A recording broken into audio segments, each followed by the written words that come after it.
Bismillahirrahmanirrahim. Assalamualaikum warahmatullahi wabarakatuh.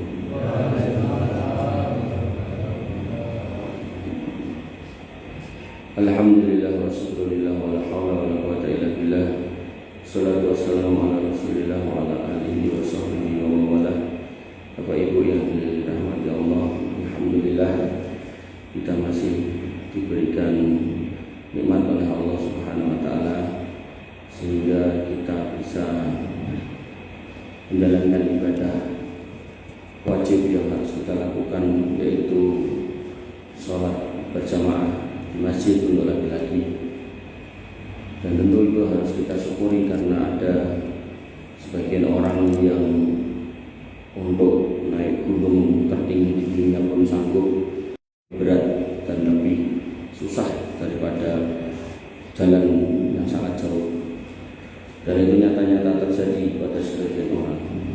Bapak Ibu yang dirahmati oleh Allah Subhanahu wa taala, nikmat kedua yang harus kita syukuri juga adalah nikmat karena kita masih diberikan rasa senang dengan majelis ilmu, yang mana majelis ilmu lah yang akan menjadikan kita makin mengenal Allah, mengenal Rasulnya dan mengenal agamanya, yang pada akhirnya diharapkan kita bisa meningkatkan keimanan kita kepada Allah Subhanahu wa taala dan makin istiqomah. Ketika istiqomah itu sudah hadir, maka Allah Subhanahu wa taala menjanjikan malaikat yang akan turun menemani atau mendahului malaikat maut. Tatanazzalu alaihimul malaikah, malaikat yang turun nanti itu didahului dengan malaikat pengiringnya. Malaikat maut itu sebelum turun didahului malaikat pengiringnya, di mana mereka akan membisikkan kepada ruh-ruh orang yang beriman, alla takhafu wa la tahzanu wa abshiru bil jannati allati kuntum tu'adun. Enggak usah khawatir, enggak usah sedih. Surga sudah dijanjikan, dikabarkan sebagai kabar gembira untuk panjenengan semua orang-orang yang beriman. Bapak Ibu dirahmati oleh Allah Subhanahu wa taala, sehingga ketika kita paham benar bahwa setiap kita pasti mati, maka kita akan mulai berhitung bekal apa yang sudah kita persiapkan. Kemarin saya isi kajian di Sumber Solo, itu masuk masjid berbarengan dengan seorang jamaah yang perutnya itu harus dibuka untuk mengeluarkan isinya, jadi udah nggak bisa BAB lewat belakang kalau nggak salah infonya, harus dari samping. Nah itu beliau saya tanya, sakit yang di sini masih Pak? Kata beliau masih. Sabar ya, beliau pun mengatakan dia, saya nikmati sebagai mengukur dosa-dosa saya. Nah inilah sikap orang yang beriman ketika kemudian tertimpa musibah, maka dia menerimanya dengan ikhlas dan menikmati itu sebagai sebuah cara untuk menyucikan dirinya atau kemudian mengangkat derajatnya. Maka tentu itu benar-benar terjadi karena Allah Subhanahu wa taala berfirman dalam hadis qudsi, ana inda dzanni abdi bi, aku sesuai dengan prasangka hambaku. Kalau hamba ini memprasangkai penyakit itu menggugurkan dosa, insya Allah dosanya gugur. Kalau hamba ini memprasangkai penyakit ini sebagai sarana agar kemudian Allah meletakkan dia ke derajat tertinggi di surga, insya Allah kabul. Maka selalulah berprasangka baik kepada Allah Subhanahu wa taala agar Allah memberikan yang terbaik kepada kita semua. Bapak Ibu yang dirahmati oleh Allah Subhanahu wa taala, kembali ke materi, yaitu terkait waktu-waktu yang mustajab. Maka ketika orang lain, tanggapan orang lain itu nyawanya mau dicabut dan jenengan ada di situ, maka Nabi SAW bersabda, inna ruh idza qubida taba'ul basar. Nyawa kuwi nek didudut bakal ditututi kalau pandangan mata itu lihat ruhnya kemana ditarik. Kalau ditarik ke depan, mata akan ke depan. Kalau ditarik ke atas, ke atas. Sehingga panjenengan tidak boleh mengatakan bahwasanya, wah, wong iki mati ini mentolo berarti amalnya elek atau amalnya kurang atau dosane akeh, tidak boleh. Karena memang sudah sunatullah ketika ditarik nyawanya, matanya terbuka. Walaupun ada orang yang merem ya, tapi umpama itu melek, itu bukan kemudian merupakan sebuah pertanda yang buruk. Nah, kemudian kata Nabi SAW, Fadojan nasun min ahlihi, Kemudian orang-orang hiruk pikuk, go geger. Jadi pada zaman dulu orang itu kalau mau dicabut nyawanya dikancani oleh keluarga. Dan akhir yang paling indah dari seorang yang beriman, apalagi orang tua, entah bapak entah ibu, itu adalah kalau yang ngancani adalah putranya. Dan dalam dikancani itu, si putra itu tahu betul bahwasanya bapaknya ini harus menutup mata atau ibunya ini harus menutup mata dengan kalimat la ilaha illallah, sehingga diusahakan betul. Tinggal dihitung. Nek anake pitu alhamdulillah sedina siji ling piket gitu. Dino Senin nomor 1, dino Selasa nomor 2 dan seterusnya, atau bisa diatur dari yang sekian dan sekian. Dengan catatan anaknya anak yang soleh gitu. Nek anak ra soleh, ampun dicatole ra maksi makan. Makanya saya senang di masjid ini karena hari Kamisnya didesain untuk orang tuane, hari Sabtunya didesain untuk anaknya. Nah, tinggal putra panjenengan digiring mriki. Nek kudu digusah ya digusah, nek kudu dijunjung ya dijunjung, gendong-gendong. Nek kudu mangkat dadak sangoni-sangoni, betul apa? Karena memang saya sudah melihat terlalu banyak seorang ibu itu bisa ngopeni 10 anak, tapi anak 10 rong ngaruhan iso ngopeni mbok siji. Apa meneh nek mboke nek pake kawin nganti 2 apa 3 lah tambah angel meneh gitu. Wong pake kawin siji rong ngaruhan mboke iso diopeni anak 10 itu. Maka berbahagialah panjenengan ibu-ibu yang anaknya mungkin diratakan 10, mungkin dia mung 3 atau 4 atau 5, tapi mereka berlomba untuk kemudian berbakti pada orang tuanya. Dan itu benar-benar terjadi. Ada seorang kakak beradik di Saudi Arabia itu berantem. Orang soal sapa sing ngopeni mboke, tapi mboke kudu melu aku. Nanti berantem. Nanti digawa ning pengadilan. Sampai pengadilan hakime yo bingung. Wah nek wong koyo ngene iki. Ning ngendi-ngendi mereka berlomba untuk membuang orang tuanya. Iki malah berlomba untuk ngopeni. Dan si anak barep ini ketika mboknya ini diminta sama adiknya, itu umurnya udah 60-an. Dan dia masih nggak mau melepas ibunya. Dan adiknya pun merasa harus ngopeni ibunya karena selama ini nggak pernah mengurus ibunya. Transfer duit iya, karena beliau bertugas sebagai tentara, jadi dinas terus, jadi kalong gitu kan. Begitu sudah purna, iki giliranku Mas. Ora. Iki aku wae, stop. Rapopo, kowe ora rapopo, tenang kowe. Mboke bahagia kok, ora tak apa-apane. Tapi adile banyak ora Mas. Tapi ya ngerti, mereka ngerti syariat, enggak mungkin harus jotos-jotosan. Gowo ning pengadilan, kan pengadilan hakime bingung. Kok iso koyo ngene? Ya, kisah lengkapnya insyaallah saya ceritakan di Karangturi. Bapak Ibu yang dirahmati oleh Allah Subhanahu wa taala, kembali ke sini. Maka ketika Nabi SAW melihat keluarganya yang nemeni, bahagia nih kalau ada orang mau mati dikasih kancani dulure gitu kan, saudara-saudaranya, keluarganya, anak-anaknya. Maka mereka langsung wah piye rame gitu kan. Kemudian kata Nabi SAW, la tad'u ala anfusikum illa bi khair. Jorame, jongster. Nek harus terucap kata-kata, nek harus meminta, harus berdoa saat ini ngomong sing apik-apik.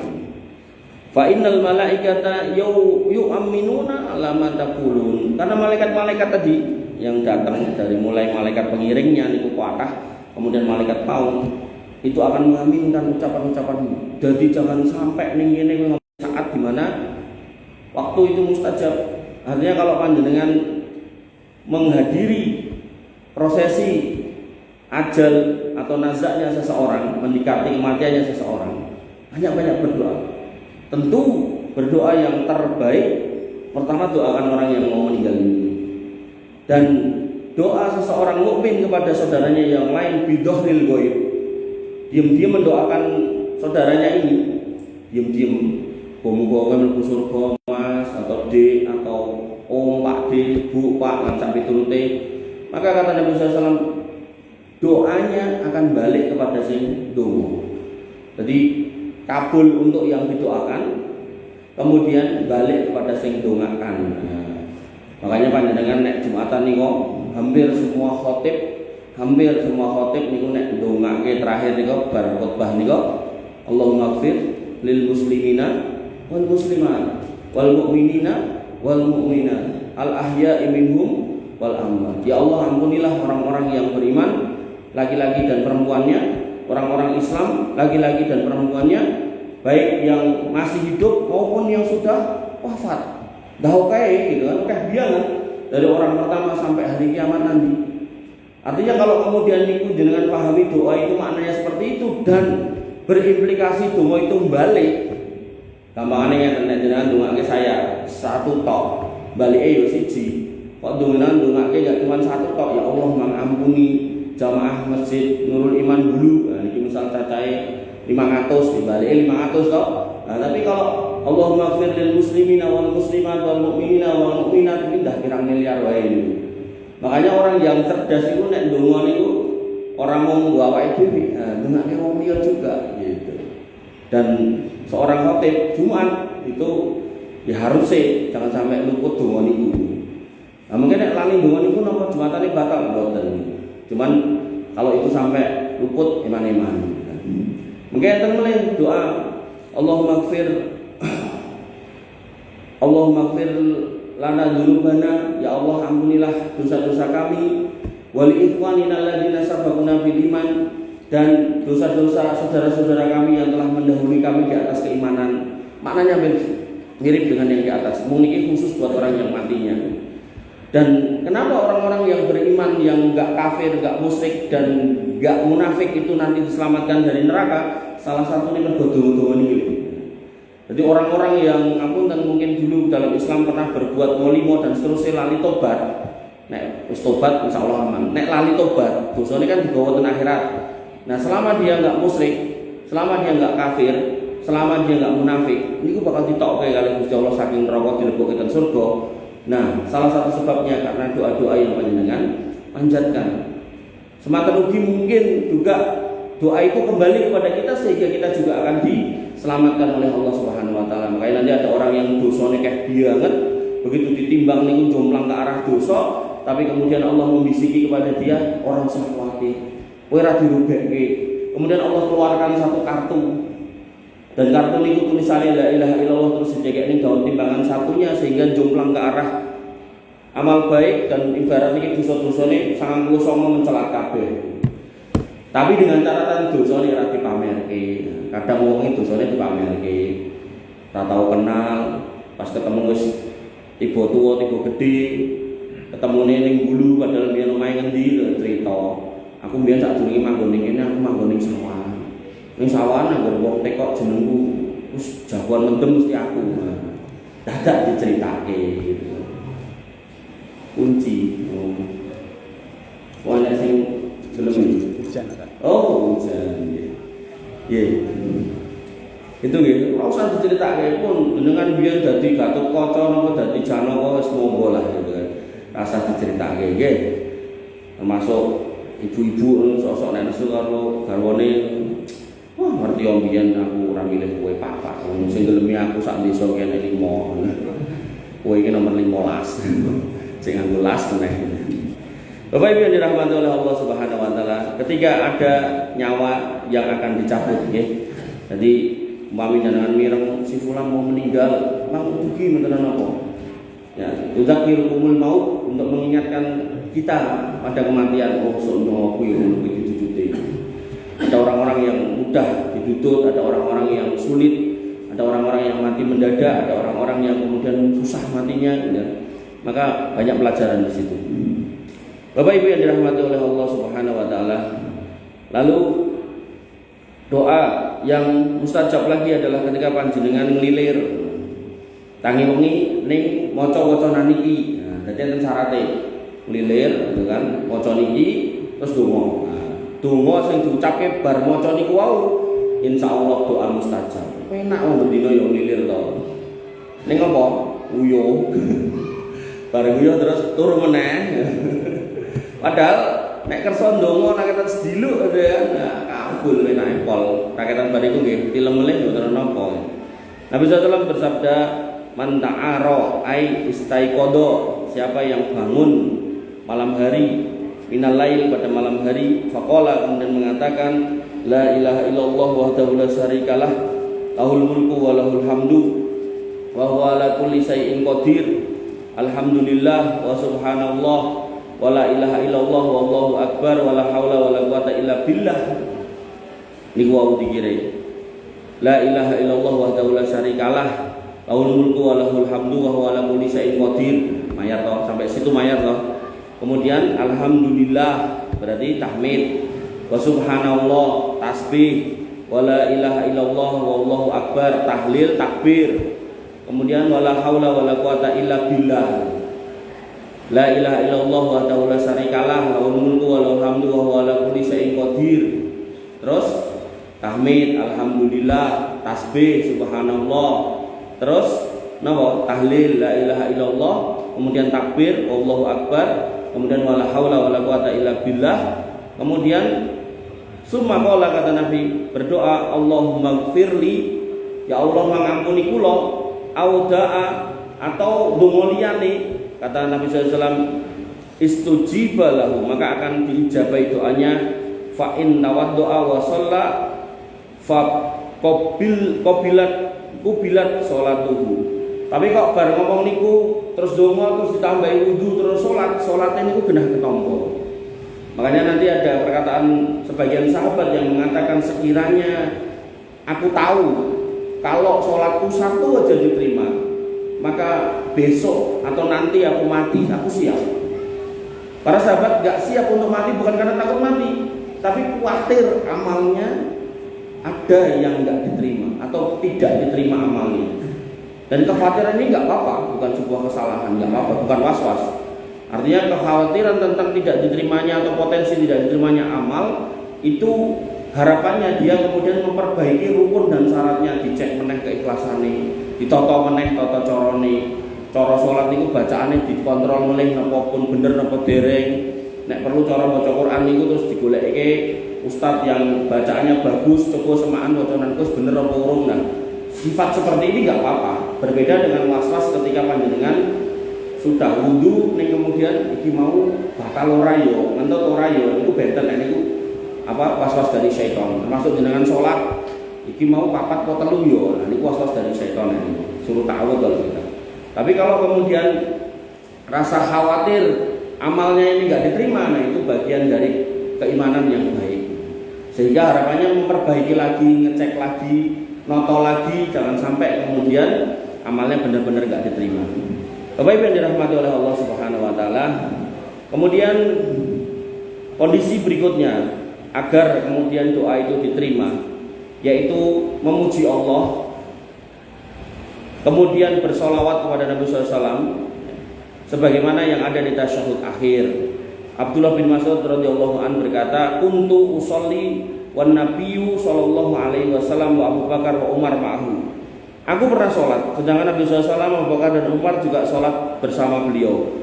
Falamma jalastu bada'tu bistana 'ala Allah. Ketika aku duduk tasahud, maka aku memulai dengan memuji Allah Subhanahu wa taala. Tsumma sholata 'ala Nabi sallallahu alaihi wasallam, kemudian sholawat kepada Nabi SAW. Tsumma ta'awutu li nafsi, kemudian aku berdoa untukku.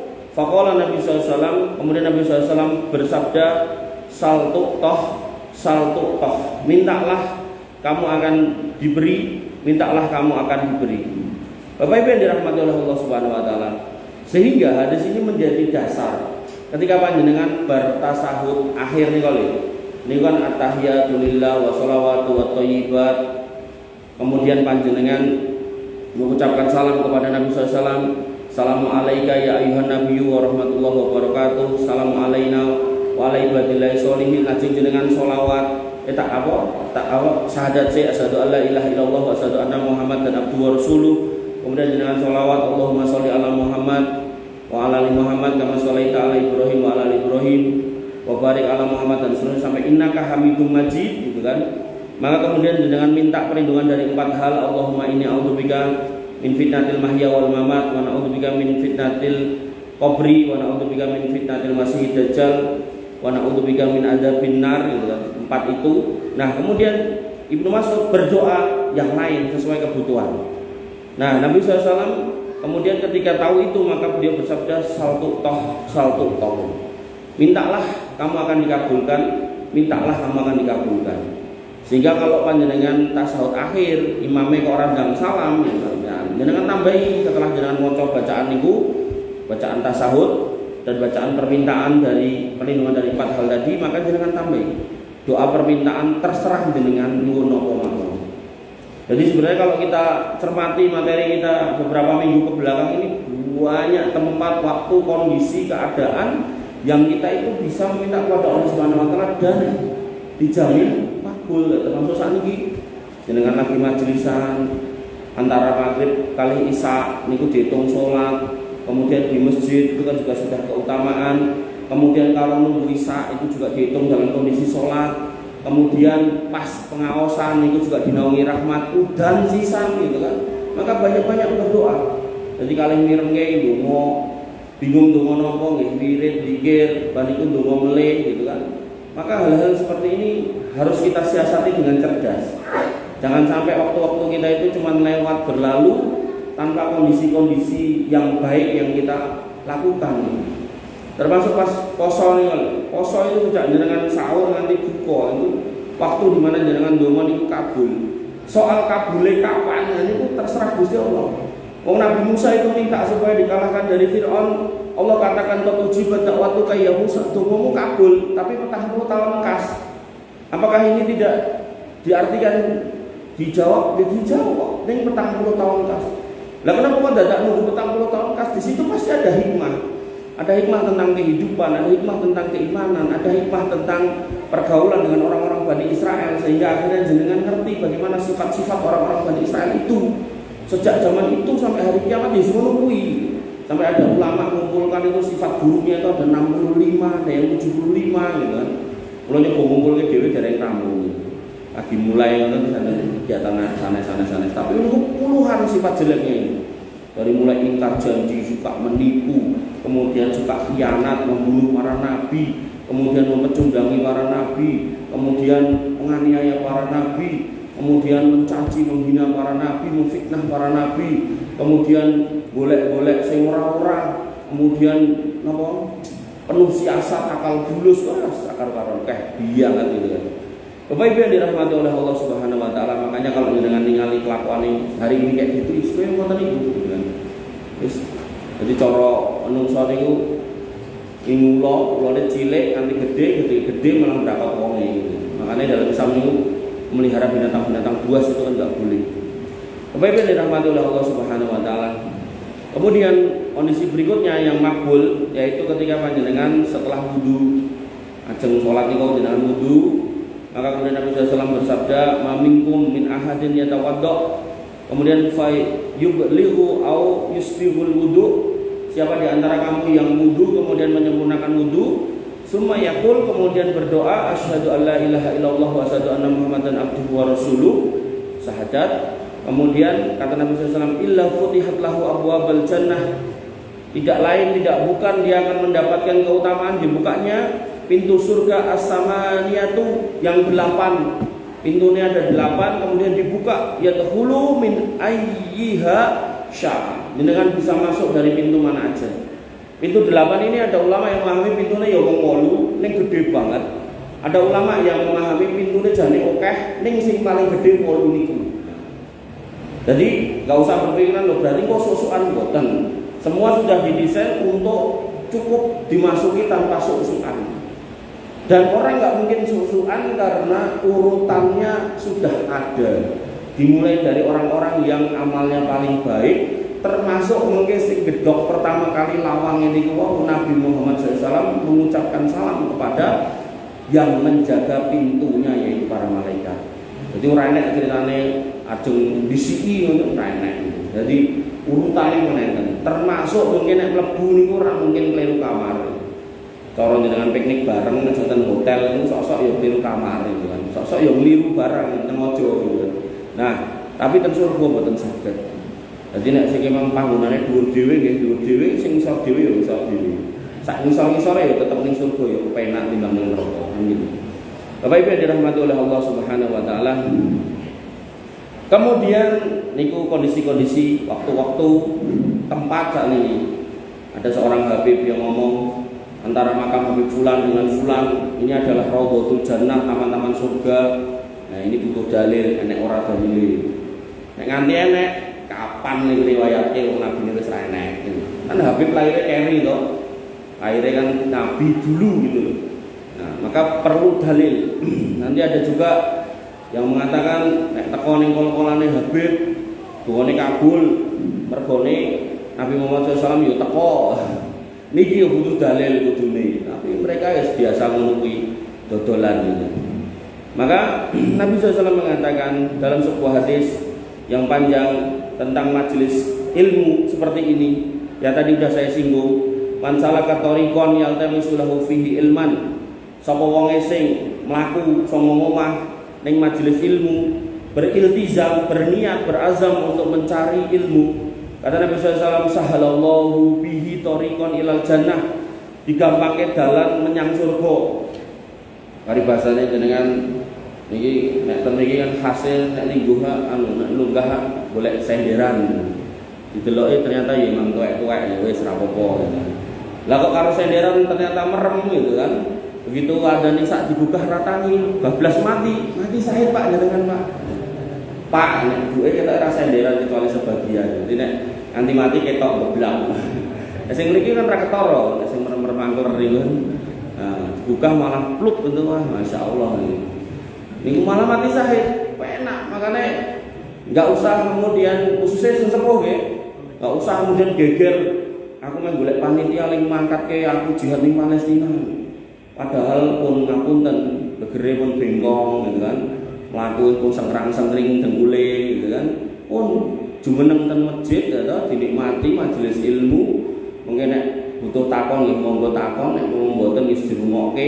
Sampai Nabi SAW mengatakan ad-dunya mal'unatun, dunyawi terlaknat kabeh, mal'unun ma fiha, terlaknat semuanya, illa zikrullah wa mawalah, kecuali zikir kepada Allah dan yang semisalnya, termasuk majelis ilmu. Nah, jadi papan panggonan terbaik niku masjid, kondisi terbaik niku pas majelis ilmu, ya termasuk pas salat lan sak piturute. Nah, maka di sini Nabi mengatakan sapa wong sing mangkat wong omah dalam rangka menuntut ilmu, maka Allah akan mudahkan jalan menuju surga.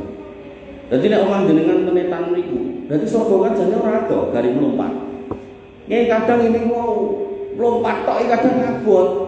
Pas ditelepon kok ora ketok ning masjid, oh aku lagi munggah Cemoro Sewu. Tekan Cemoro Sewu iso lho. Tapi melompat tok ora iso gitu. Bener-bener enten piye ngoten niku. Dadi nek ngidak masjid niku kaya piye ngoten rasane atine. Tapi nek ten dhuwur gunung, iku saeneke gunung kabeh tau diunggahi. Sampai buktine ora percaya wong ning dhuwur dhewe sebelah kene enek watu gedhe, golek ana jenengku Sigit ngono enek. Cah nom-nom niki Pak Sigit, niki Mas Sigit. Sigite kalih. Jadi ngoten niku. Nek perlu Sigit love sinten ngono. Aduh.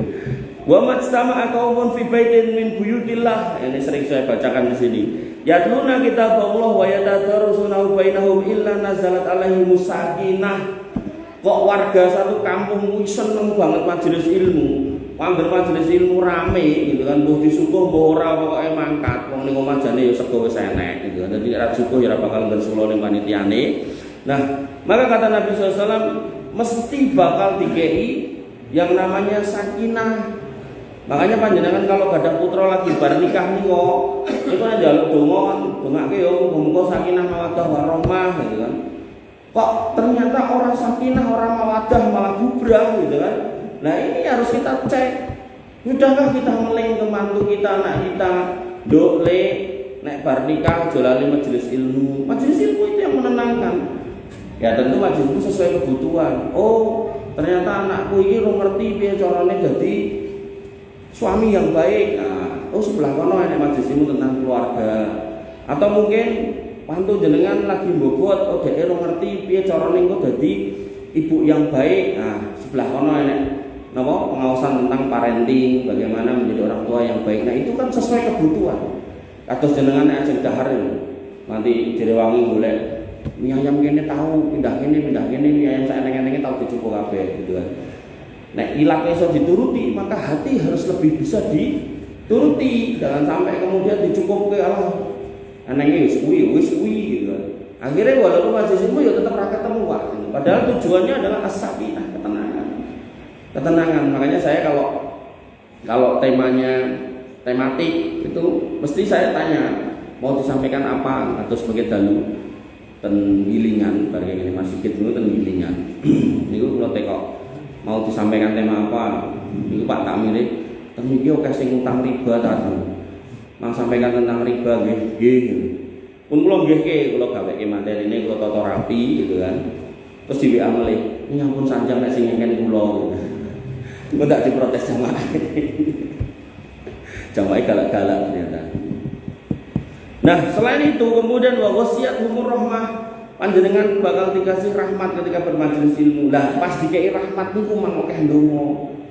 Kados wae ketika orang mau didudut nyawane, itu malaikat turun diikuti kemudian malaikat maut. Nah, malaikat-malaikat itu bakal mengaminkan omongan orang yang hidup. Nah, sing mati kan pun mboten saged napa-napa, gitu kan. Nah, maka yang hidup ndongake. Nah, orang yang enggak dalam kondisi sakaratul maut, wabil khusus yang di majelis ilmu ngeten iki dikasih sakinah dan kemudian dikasih rahmat. Nah, mengiringi dengan doa. Kemudian wahafathumul malaikat dan kemudian dinaungi oleh para malaikat, dikelilingi oleh para malaikat, hampir mirip kayak yang sakaratul maut tadi. Wong bedane nek tadi memang enten malaikat terakhir sing ditunggu malaikat maut nggih butut nyawa. Nek niki mboten nggih ya iso wae yo gitu kan. Nek kan mboten konangan sinten ngoten nggih. Makane jenengan ampun turu gitu kan. Lang melek gitu. Nek turu kok malaikat sing medhuk wae ditutupi gitu kan. Sik kae turu tak duduti sisan gitu kan. Nah, kemudian dikatakan lagi wa dzakarallahu fi man indah. Terus Allah akan menyebut nama-nama jenengan di sekitar malaikat yang ada di sekitar Allah Subhanahu wa taala. Jadi Allah itu ada di atas arsy-Nya itu dipikul oleh 8 orang malaikat yang perkasa. Kemudian di langit itu ada 7 lapis langit, setiap jengkal di langit itu tidak tersisa tempat satu jengkal pun kecuali ada malaikat yang bertasbih mengucapkan subhanallah gitu. Nah, Allah akan menyebut gitu loh. Nama-nama jenengan, oh ngono enek jenenge Pak iki, ibu iki. Nah, orang yang disebut namanya oleh Allah niku umumnya berarti kiai-kiai sae. Nek disebut oleh Allah dalam kondisi sae, ya insya Allah akan ditempatkan di tempat yang sae, gitu rumusnya. Gitu. Makanya dalam Quran itu ketika nama itu disebut kemungkinannya nggih namung 2. Iki nek rapike pol, ya eleke pol gitu.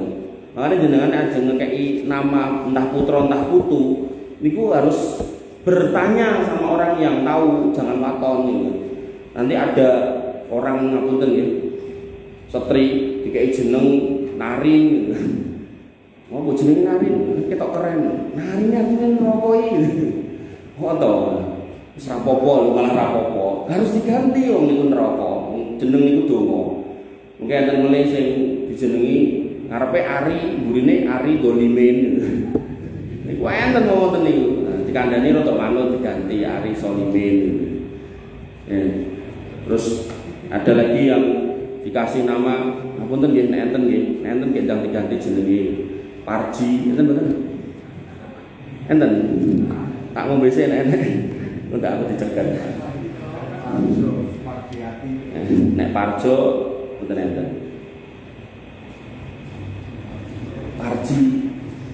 Parji niku artinya kemaluan.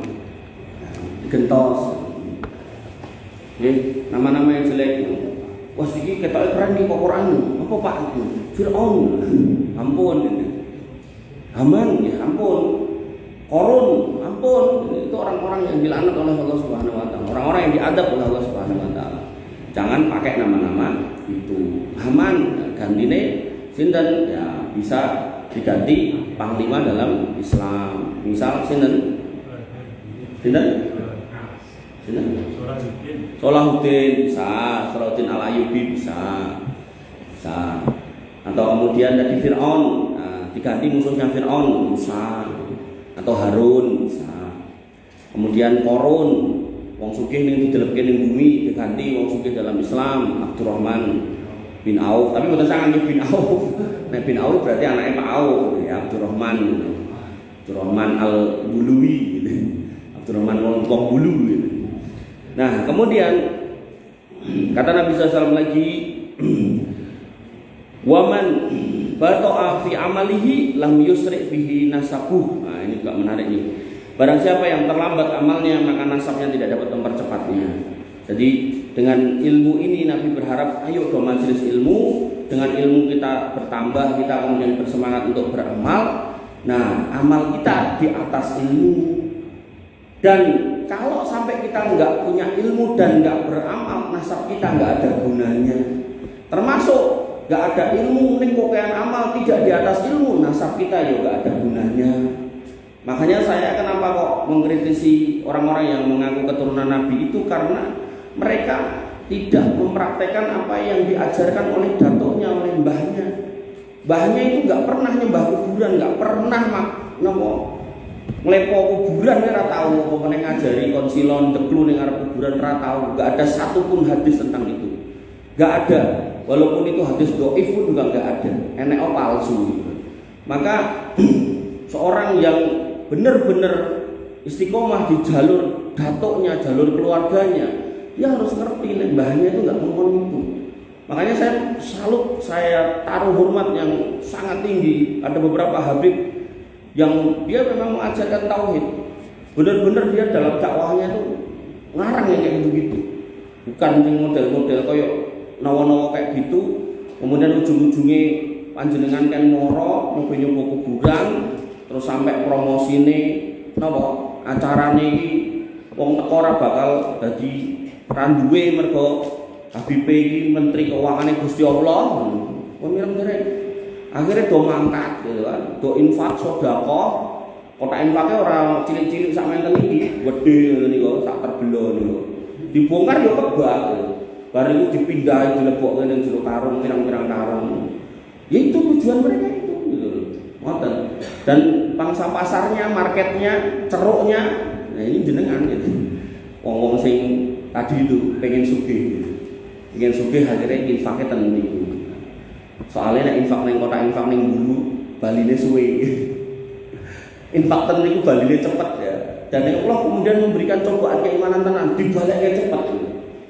Lah kok yo ngono teman. Nggih, ngomongke orang-orang yang didatangi Dajjal niku tenan Pak. Kon nyembah Dajjal kok emoh, ditinggal lunga sawahe garing, sing kudune dirit entek mati kabeh. Banyune sing kudune megum diciduk ngono tok wis metu, sak ilang kabeh. Niku nek wong ora ndek iman yo nututi, Mas bali yo meneh. Ayo tak baiat dadi Gusti saiki, dadi ilah saiki, dadi Rob saiki, dadi nabi yo itu jalukku dadi apa tak eloni ngoten. Tapi nek duwe ilmu ini, kemudian duwe ilmu yang kemudian meluruskan akidah, nek mau dicoba ngoten niku ora apa-apa. Makanya saya selalu membandingkan ketika panjenengan ngapunten gerah ramari-mari, terus tonggone atau koncone atau dulure enten sing sakit dengan penyakit yang sama kok ndang mari, terus mang tekoki dokter ngendi jawabane ora ning dokter ning merdukun, cara ning ngene ngono ritual ngene ngono, maka saya katakan ten mriki panjenengan luwih becik tetep loro di atas tauhid daripada kudu mari tapi nglakoni kesyirikan. Enggak ada kebaikannya kesyirikan sama sekali. Saestu. Mending loro, berarti mati di atas tauhid daripada harus mari tapi di atas kesyirikan yang dosanya enggak diampuni oleh Allah Subhanahu wa taala, hari-hari kita dilaknat oleh Allah Subhanahu wa taala. Pamilo, majelis ilmu ini penting sekali dan ternyata dengan keberangkatan panjenengan ditulis berada dalam kondisi fisabilillah, kemudian jumeneng panjenengan juga di atas sakinah dan rahmat Allah Subhanahu wa taala. Nama-nama panjenengan juga dicatat dan diingat oleh Allah Subhanahu wa taala dan disebut di para malaikatnya di sana, sehingga nanti orang-orang yang mati itu ketika nyawanya dicabut dibawa ke pintu-pintu langit, ketika dia orang-orang solih bau harum dan pintu-pintu langit itu dibukakan, dan ketika jenengan disebut akan disebut dengan nama terbaik dan mereka akan mengenali, oh iki wong-wong sing linggo ngaji kae gitu loh. Itu yang menyenangkan. Senajan mungkin donya mboten dikeki, urip ning donya biasa-biasa wae, pas-pasan wae gitu kan. Maka itu yang kita perjuangkan, yaitu iman dan akidah yang lurus. Jangan sampai bengkok, jangan sampai kita kemudian membandingkan orang yang beriman dengan orang yang tidak beriman atau orang yang tidak bertauhid dengan perbandingan dunia. Mboten enten rumuse. Makanya panjenengan akan mendapati bagaimana Nabi SAW itu sampai menjelang wafat masih punya utang kepada orang-orang Yahudi dan beliau tidak meninggal warisan apapun. Ini menunjukkan Nabi ini kurang duit turah-turah. Pertanyaannya, apakah dengan demikian kita akan mengatakan Nabi itu orang yang salah?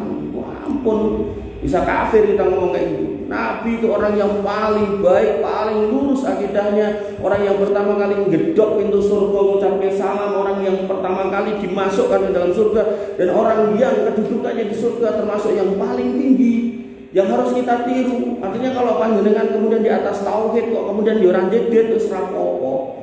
Tapi nek kemudian dedet di atas tauhid, alhamdulillah, ampun, utel gendang lomo, dicek tonggone kiwa tengen, dising kaliren dewangi, dising susah dibantu gitu. Itulah orang-orang beriman. Ketika punya dia berbagi, ketika enggak punya dia bersabar. Wabillahi taufiq semantan, Bapak Ibu yang dirahmati oleh Allah Subhanahu wa taala, materi yang bisa saya sampaikan insyaallah kita akan lanjutkan dengan tema yang sama karena masih belum berakhir. Nanti ada tempat-tempat lain yang mustajab, yang insyaallah ini saya sampaikan pakai dalil, bukan menggunakan apa istilahnya karangan-karangan, sehingga panjenengan saya berharap ketika panjenengan pulang dari majelis ilmu ini panjenengan punya value, punya nilai-nilai pemahaman yang mantap karena dibangun di atas dalil. Kurang lebihnya saya maaf. Alaikum subhanakallahumma bihamdika asyhadu an la ilaha illa anta